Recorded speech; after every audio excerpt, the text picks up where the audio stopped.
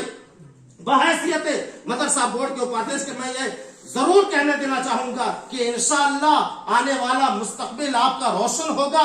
میں اس کی ضمانت لیتا ہوں، اس کی گارنٹی لیتا ہوں. کچھ وقت لگ رہا ہے، آپ میری کمی میں، آپ میری محنت میں، آپ میری کاوشوں میں انشاءاللہ کمی نہیں پائیں گے. آپ دیکھ لیجئے میری ایکٹیویٹیز کو، میرے فیس بک پہ جا کے چیک کر لیں. بہت ساری بھی چیزیں میں فیس بک پہ ڈالتا ہوں، لیکن کچھ راز کی ایسی باتیں ہوتی ہیں جسے میں نہیں ڈال پاتا ہوں. اگر اسی طریقے سے ڈالتا تو اتنے بڑے بڑے کام نہ ہو پاتے، لوگوں کی میں نگاہوں میں آ جاتا. لیکن پھر بھی کچھ ایکٹیویٹیز میں اپنی اس لیے فیس بک پہ ڈال دیتا ہوں تاکہ لوگ یہ نہ کہیں اپادھیش جی آرام سے بیٹھے ہوئے ہیں. نہیں، آپ کو انشاءاللہ آپ کے سارے حقوق ملیں گے.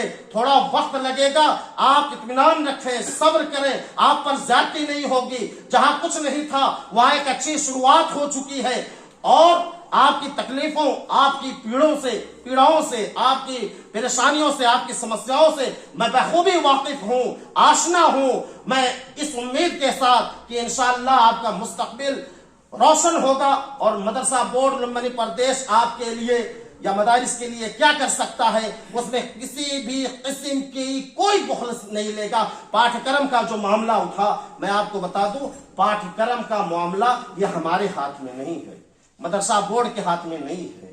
پاٹھ کرم وکاس کیندر نے پاٹھ کرم کی ایک الگ سمیتی بنا رکھی ہے. اس سمیتی کے الگ ادھیکش ہیں، اس سمیتی کے الگ سدسیہ ہیں، اس سمیتی کے الگ ذمہ داران ہیں جنہیں وہ یہ ذمہ داری سونپی گئی ہے.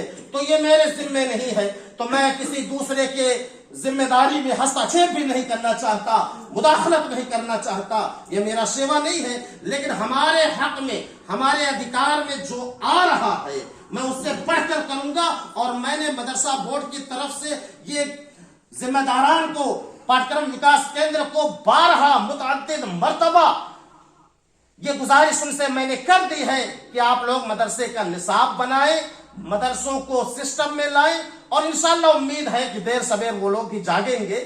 لیکن میں جو تقرری والا معاملہ ہے، میں نے پہلے بھی کہا تھا، میں آج بھی کہہ رہا ہوں، اور اس مضمون سے بھی کہنا چاہوں گا کہ علماء کی تقرری، مدارس میں پڑھا رہے استاد استانیوں کی تقرری، یہ میری پہلی ترجیح میں شامل ہے. انشاءاللہ میں اس سے سمجھوتا نہیں کروں گا. وآخر دعوانا الحمدللہ رب العالمین. السلام علیکم ورحمۃ اللہ.